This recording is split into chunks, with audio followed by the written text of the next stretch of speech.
এই মানুষটি প্রাণে কিভাবে বেঁচে গেল? 500 মিটারের উচ্চতা এবং পুরো দুনিয়া একটাই প্রশ্ন করছিল, আজকে কি সে বেঁচে ফিরতে পারবে? এই ঘটনাটি ছিল 25 ফেব্রুয়ারি 2026-এর, যখন পৃথিবীর famous free solo climber Alex হর্নাল তাইওয়ানের 101 তলা বিশিষ্ট তাইপে বিল্ডিংয়ে চড়া শুরু করেছিল। এই বিল্ডিংটি প্রায় 508 মিটার অর্থাৎ 1167 ফিট উঁচু ছিল, যেটা সবার হোঁশ ওড়ানোর জন্য কাফি ছিল। আর সব থেকে অবাক করার বিষয় হলো এই সব কিছুই নেটফ্লিক্সে লাইভ দেখানো হচ্ছিল, আর ইচ্ছে করেই ব্রডকাস্টে 10 সেকেন্ডে ডিলে রাখা হয়েছিল, কারণ যদি এক পলকের জন্য অ্যালেক্সের হাত ফিসলে যেত তাহলে সেই দৃশ্য যেন দুনিয়ার সামনে না দেখানো হয়। যত বেশি সে উঁচুতে ওঠে, নিচে দাঁড়িয়ে থাকা হাজার হাজার লোক উপরের দিকে তাকিয়ে তাকে দেখতে থাকে। বিল্ডিং এর ভেতরে থাকা লোকজন জানালার ধারে এসে শ্বাস বন্ধ করে তার এই কার্যকলাপ দেখে। কিন্তু অ্যালেক্সের চেহারায় ভয় বলে কিছুই ছিল না। আসল পরীক্ষা শুরু হয় আরো উপরের দিকে গিয়ে।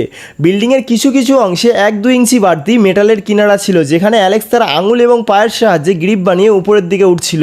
কিন্তু উচ্চতা যত বাড়তে থাকে, অ্যালেক্সের ক্লান্তি এবং জোরো হাওয়ার কারণে তার গ্রিপ তত বেশি কমজোর হয়ে যায়, যেখানে পৌঁছে 1 মাইক্রোসেকেন্ডের ভুলের কারণও সোজা মৃত্যু। এই অ্যালেক্স হল্যান্ড 1167 ফিট উঁচু বিল্ডিং 1 ঘন্টা 31 মিনিট এবং 43 সেকেন্ডে চড়ে ওয়ার্ল্ড রেকর্ড বানায়।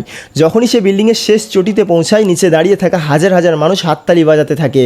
আপনার মতে এটি বাহাদুরি ছিল নাকি নিজের জীবনের বাজি রাখা? অবশ্যই কমেন্ট করে জানাবেন, আর এই ভিডিওটি বেশি বেশি শেয়ার করে দেবেন।